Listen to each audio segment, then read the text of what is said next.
सुप्रभात मित्रों, एक बार फिर हमारे मोटिवेशनल चैनल में आप सभी का बहुत बहुत स्वागत है। आज हम बताने वाले हैं एक ऐसे व्यक्ति की कहानी, उसके माध्यम से सबको कि हमें स्त्रियों से ज़्यादा मोह नहीं रखना चाहिए। स्त्रियों से ज़्यादा मोह रखने पर क्या होता है। बने रहे हमारी वीडियो में अंत तक।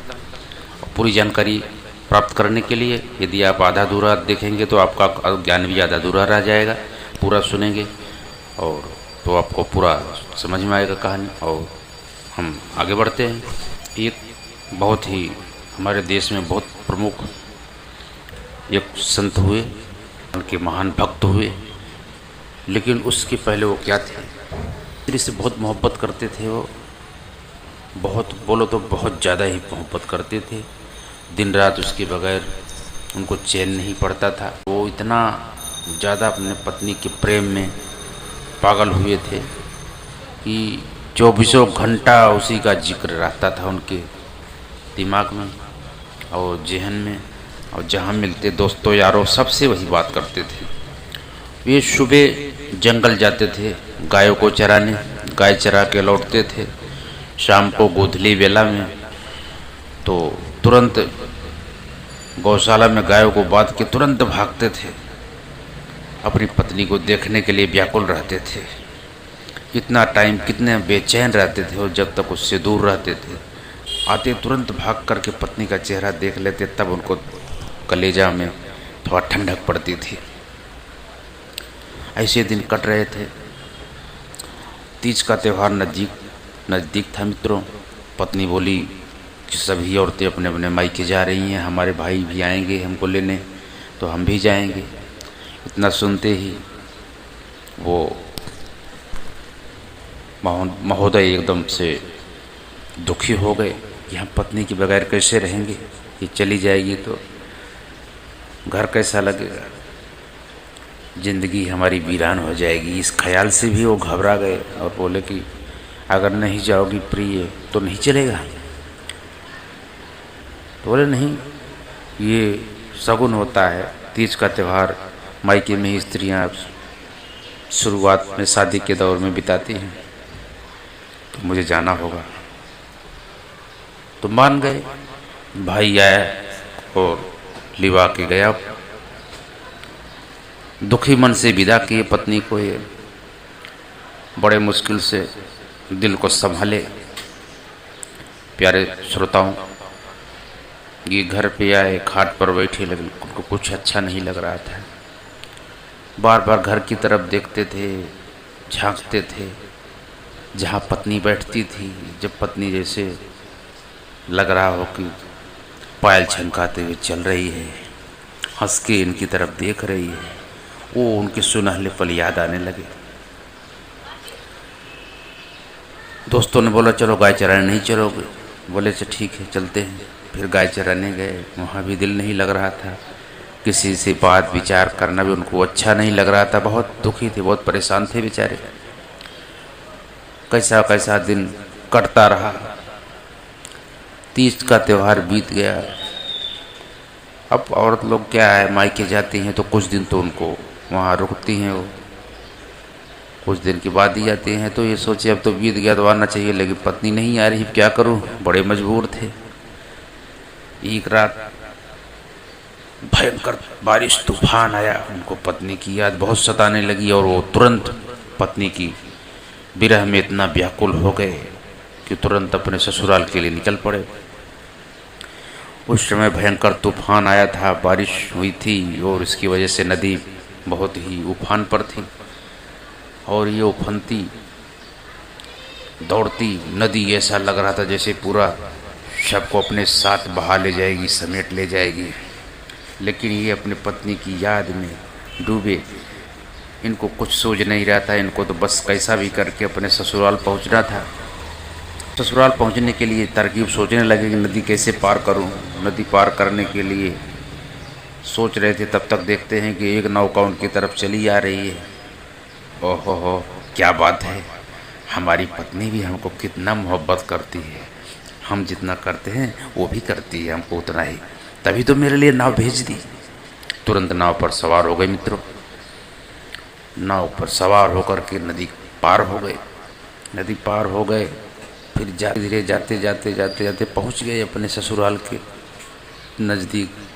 देख रहे हैं अर्धरात्रि है, चारों तरफ घोर सन्नाटा और सब दरवाजे गेट उनके हवेली के बंद हैं, उसकी पत्नी के। वो सोचे घर में कैसे जाऊं, तो देखे पीछे के रास्ते से एक कमरे में दीपक जल रहा है, खिड़की की रोशनदान से दिख रहा था। ये सोचे जैसे अंदर जाऊं, तो सोच रहे थे कैसे जाऊं, तो एक रस्सी लटकी हुई थी। वास्तव में वो रस्सी नहीं थी दोस्तों, वो बहुत बड़ा अजगर था और वो उसको रस्सी समझकर पकड़ करके चढ़ने लगे। चढ़ के ऊपर चढ़ गए और अंदर गए देखिए तो पत्नी बहुत ही शांत घोर निद्रा में पड़ी हुई थी। अब ये देखिए, ओ हो, मेरी रत्नावली तो और सुंदर लग रही है। एकदम से प्रसन्नचित होकर भाव विह्वल होकर पत्नी को जगाए।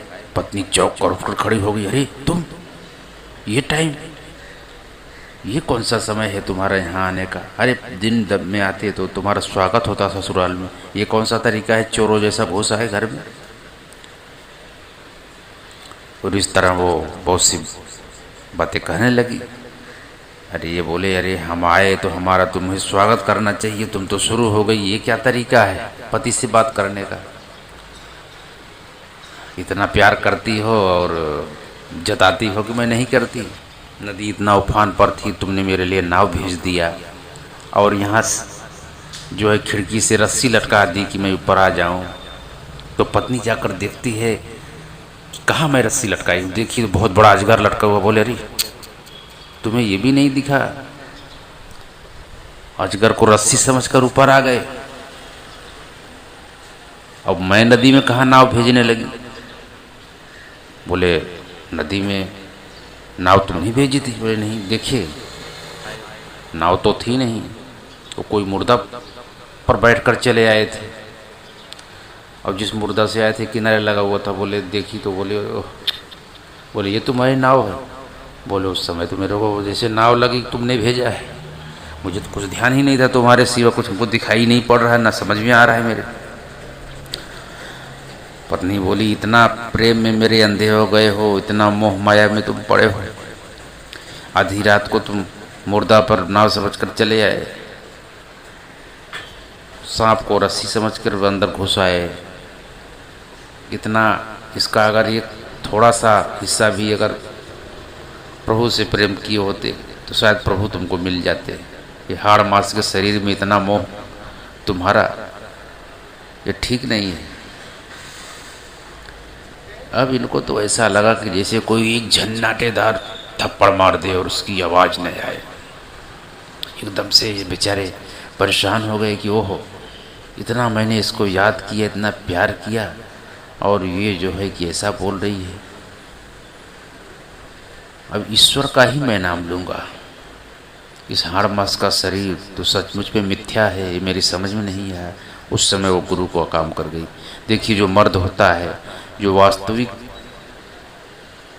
मर्द होता है, उसे बात भी लगती है, बात भी समझ आती है, और सही चोट उन पर हो गई और वो जो है निकल पड़े ईश्वर की खोज में। ईश्वर की खोज में जंगल में चले गए। जंगल में गए, काफ़ी दिन तक इधर उधर भटके, उपवास किए, तपस्या किए, भगवान तो कहीं दिखे नहीं। तो काफ़ी दिन पूजा पाठ इसी करते रहे, नित्य क्रिया करते रहे। तो उनका एक नित्य नियम था, वो जाते थे नदी से पानी लेते और बाथरूम के लिए जाते थे वो। तो वो पानी जो बच जाता था, उस पानी को एक बबूल की पेड़ में डाल देते थे। 21 दिन तक बबूल के पेड़ में ऐसे ही पानी डालते रहे वो। उनकी कोई मनसा नहीं थी, लेकिन सोते बच गया पानी तो फालतू फेंकने से अच्छा है पेड़ को जड़ को डाल दो तो इसको भी बेचारे को थोड़ा पोषण मिले, उस हिसाब से डाल देते थे। अब उस बबूल के पेड़ में एक बहुत बड़ा भूत रहता था। भूत प्रसन्न हो गया। 21वें दिन भूत जो है प्रकट हुआ, बबूल के पेड़ से बोला कि आपकी सेवा से मैं बहुत प्रसन्न हूँ, आप क्या वर चाहते हैं हमसे, आपको मैं कुछ देना चाहता हूँ। बोले आप कौन? बोले मैं भूत हूँ। बोले आप हमको कोई ईश्वर से मिला दो। तो भूत बोला देखो हम भूत हैं, हम भूत पिशाच और दरिद्र हैं, हमारी पावर इतनी नहीं है कि हम भगवान तक आपको मिला दें, लेकिन रास्ता जरूर दिखा सकते हैं। हम तो खुद भटक रहे हैं, हमारी कोई मुक्ति हो, कोई हमको मिले तो, कृपा हो तो, लेकिन ये रास्ता हम आपको जरूर बताएंगे कि आपको भगवान कैसे मिलेंगे। चित्रकूट में आप जाओ, चित्रकूट में आपको हनुमान मिलेंगे, हनुमान से तुम मिलकर श्री राम से मिल सकते हो। वहां जाके चंदन बैठ के घिसना और फिर प्रभु आपको दर्शन देंगे। ये इतना कह करके वो भूत चला गया। अब ये जो है महात्मा जी निकल पड़े चित्रकूट पे। चित्रकूट के पास पहुंच गए तो बड़े प्रसन्न हुए कि यहाँ हमको प्रभु मिलेंगे। प्रभु के मिलन की आस में वो बहुत परेशान और दुखी मन से बैठे थे कि कैसे मिलेंगे, कब मिलेंगे, सोच रहे थे। देख रहे हैं सब महात्मा लोग चंदन घिस रहे हैं भगवान के लगाने के लिए, तो ये भी चंदन घिसने लगे। तो वो प्रेत बताया था भूत कि आप वहां जाओगे जब, तो वहां पे एक तुमको वृद्ध मिलेगा जो सबसे पहले आता है और सबसे लास्ट में जाता है।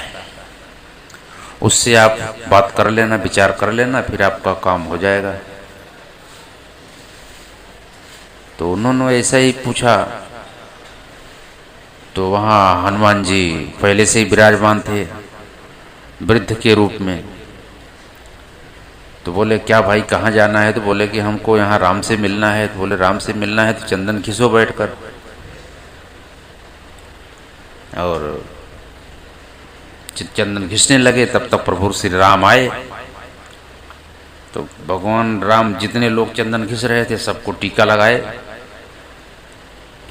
अब प्रभु दूसरे रूप में आए थे तो ये समझ नहीं पाए। तो हनुमान जी तो रास्ता बता दिए थे, लेकिन फिर भी ये समझ नहीं पाए। तो फिर दूसरे दिन बोले कि भाई मिले नहीं भगवान हमको। तो बोले ठीक है, अब प्रभु जब राम आएंगे ना तो मैं इशारा कर दूंगा, तुम समझ जाना। बोले ठीक है। दूसरे दिन फिर से वो चंदन घिसने बैठे। प्रभु श्री राम आए और ज्यों ही इन तुलसीदास के पास पहुंचे तिलक के लिए, तुरंत हनुमान जी बोल पड़े, चित्रकूट के घाट पर भाई संतन की भीड़, तुलसीदास चंदन घिसे तिलक देत रघुवीर। कितना बोले तो तुरंत तुलसीदास जी समझ गए कि यही प्रभु श्री राम है। तुरंत पांव पकड़ लिए, बोले प्रभु आपकी शरण में हूं मैं। बोले हमारी सेवा करना चाहते हो और हमारे सच्चे भक्त बनना चाहते हो तो आप हमारा स्मरण कीजिए, ध्यान कीजिए, पूजा कीजिए, आपका मुक्ति निकट भविष्य में तय है। और आप रामचरितमानस की रचना कीजिए सरल भाषा में, ताकि ये ज्ञान सब तक पहुँचे, जन जन तक पहुँचे। तब हिंदी में ये सब अनुवाद करके लिखे, क्योंकि वाल्मीकि रामायण तो थोड़ा कठिन है, वो पूरा संस्कृत में है। तो अभी सभी लोग को संस्कृत आता नहीं, तो सरल भाषा में बनाए और फिर ये जन जन तक पहुँची। और प्रभु श्री राम की कृपा से ही ये सब संभव हो पाया। कहते हैं तुलसी तुलसी सब करे, तुलसी वन की घास। अब भाई कृपा रघुवीर की तो हो गए तुलसीदास।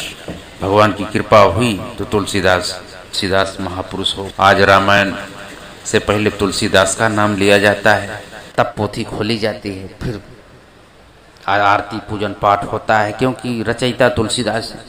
और भगवान की कृपा से ये सब संभव हुआ।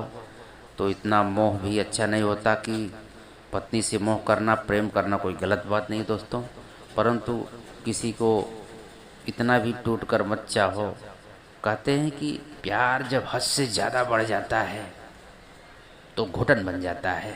फिर चाहे कोई भी हो, किसी का भी प्यार हो, कैसा भी प्यार हो। तो आज का मोटिवेशन यहीं पे रखते हैं। प्यारे दोस्तों, हमारी वीडियो कैसी लगी आपको, ये कहानी आपको कैसी लगी? ऐसी आध्यात्मिक और मोटिवेशनल वीडियो, कहानी और हमारे इतिहास और वेद शास्त्र पुराण का जो ज्ञान है उसको पाने के लिए और समझने के लिए हमारे चैनल को सब्सक्राइब कर देना, बेल आइकन प्रेस कर देना, ताकि और अच्छे अच्छे कमेंट करें ताकि हमारा हौसला अफजाई हो और आगे का आपको हमारा जो बनाओ वीडियो आपको आसानी से मिलता रहे। तो मिलते हैं फिर अगले वीडियो में। तब तक जय श्री कृष्णा, जय श्री राम, राधे राधे मित्रों।